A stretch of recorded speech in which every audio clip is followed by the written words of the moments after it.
नमस्कार, हम मानी रत्नेश बर्नवाल। आज हमने के प्रतापगढ़ जिला में वासी गांव में गोवर्धन फिल्म की शूटिंग कर जान जिसमें हम अपन सबसे अच्छा सबसे प्यारा सबके प्यारा दिनेश लाल यादव निर्भर जी भैया के साथ शूटिंग कर जानी।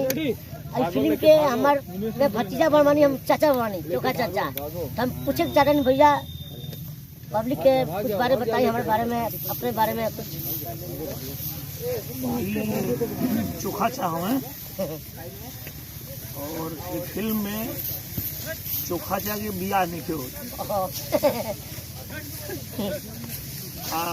ओकरा खातिर के चोखा चाचा है वो बहुत बढ़िया, मतलब हाइट बढ़ावे का अच्छा है वो तरीका ढूंढले माने जहाज बन के उड़े नहीं।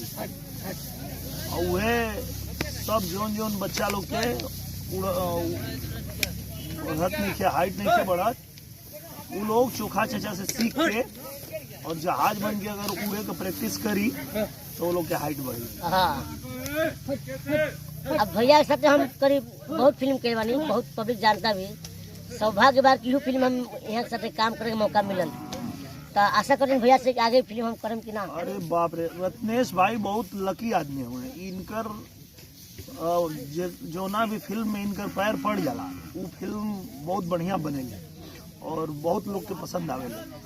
तो हम तो कोशिश करी ला कि हमारे हर फिल्म में रत्नेश भाई रहे। हाँ, सही बात है। हम हर डायरेक्टर लोग से कही ला कि रत्नेश भाई के रखा। भैया चाहते हैं लेकिन तो आप तो रहते ही अरे हाँ, तब का राजा बाबू दीवाना से शुरू किए थे, दीवाना हाँ। से, दीवाना फिल्म से। और गोवर्धन पर गोवर्धन अभी बन रही है और इस पर क्या रुकना थोड़े, आगे बढ़ना बहुत करना है। भैया हम लोग नया चैनल खोलनी है जिसका नाम है रत्नेश बर्नवाल ब्लॉग। हाँ, से पर हम रत्नेश बर्नवाल ब्लॉग्स बा इनकर, तो के आप लोग फॉलो करी और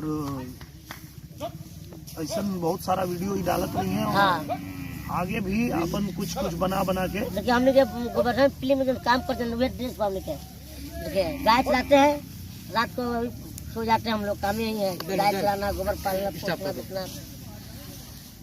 ठीक है, तो भैया लोग आप लोग मुझे भी आगे बढ़ाइए, भैया को प्यार प्रणाम, सबको प्रणाम और रत्नेश भाई को खूब आशीर्वाद प्यार दीजिए आप लोग। धन्यवाद।